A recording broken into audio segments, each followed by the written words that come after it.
find the gradient. What? I can't hear you, and you're not that far away from me. Speak up, please. Partial with respect to x and partial with respect to y. So if we do the partial with respect to x, what's the variable? X is the variable, so what's the constant? Y.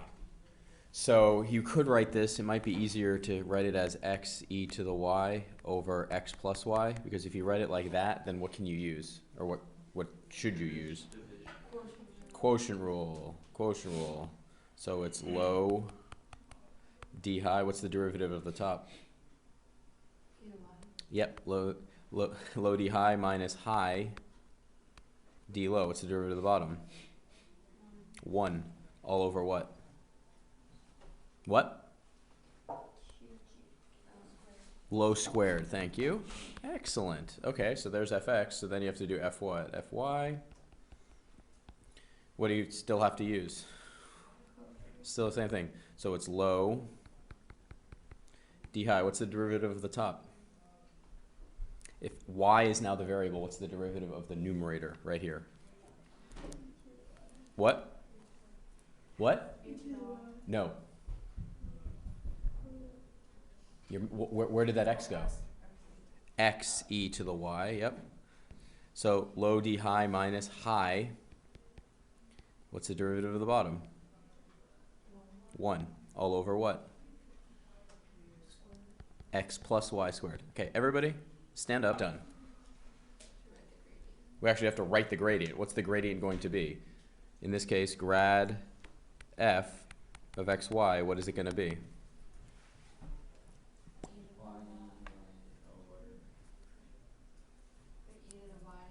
Yeah, you need this thing, right? Correct? So it's this. That's the first one, right? So it's this. And then what? Or just I'm going to write it like that. And then what? This.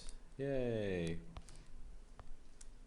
Nice. So what's the first, if we're finding the directional derivative at a point, what do we, the gradient, I mean, what do we need to first find? We need to find the partials, right? So we need to do fx, xy.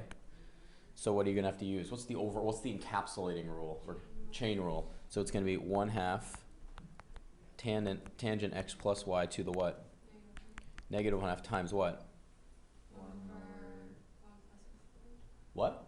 1 over 1 plus x. Why 1 over 1 plus x squared? You're doing x is changing. What's what's the derivative of tangent?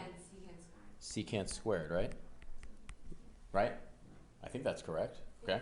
So fy of xy, what's it going to be? 1/2 of tangent x plus y to the negative 1/2 times what? 1. Times 1. Nice. So now you need to find what is fx at 0, 1. When x is 0 and y is 1, you end up with 1/2 tangent 0 plus 1 to the negative 1/2 secant squared of 0. Nice. So what's that going to be? What's tangent of 0? 0. So we're going to have 1/2. And what's secant squared of 0? 1. So it's 1/2. Nice. So then you do fy of 0, 1. What are you going to end up with here? 1/2 of tangent 0 plus 1 to the negative 1/2. So what's that going to be? Still a half. Exactly. So what do we now have? The gradient. So what's the gradient going to be? What's grad of f 1 going to be? Exactly. There it is. That's it. And if you found the gradient, zx was equal to what? Negative 4x. And what was zy equal to?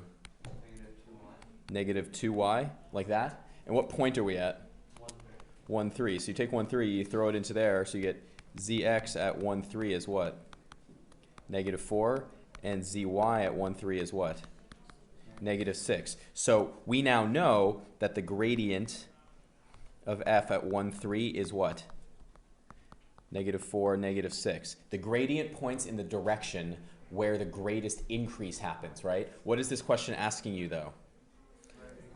Descend the fastest. So I told you 2 days ago, the gradient points in the direction of the greatest increase. Where does what direction do you have to go in relation to 180 degrees? So descend fastest in which direction?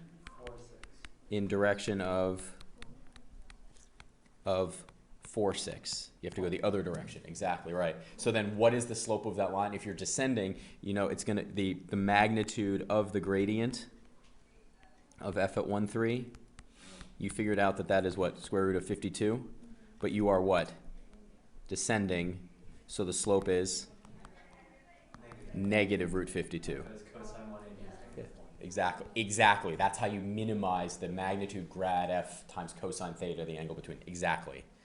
So this one's fun because it's asking you for a directional derivative, and it's giving you the gradient, but it's not giving you the gradient in direct fashion. It's not giving you a vector. So you actually have to find the gradient vector. So in this question, we know what direction we're going in, right? We're going to the northeast, right?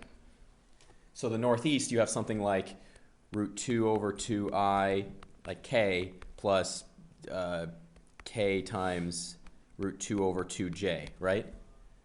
That's the direction you're going into, right? Like some multiple. Do you agree with me, everybody? Do you see what I'm doing? But you know that the magnitude of this has to be what? Has to be 5. Exactly. So you know that k squared times 2 over 4 has to be, I'm doing so much of this in my head right now, square 25, right? I think that's correct. I took the square root of the squares and then moved it over. So what do I end up with here? K squared is equal to 50, right? So k is equal to 5 root 2. Over 2. Is that correct? Yeah. Yeah, that's correct, right? So then where do you throw that? I'm just doing it out kind of the way I think of it in my head if I'm going in that direction. Are you with me so far, and did I do the right?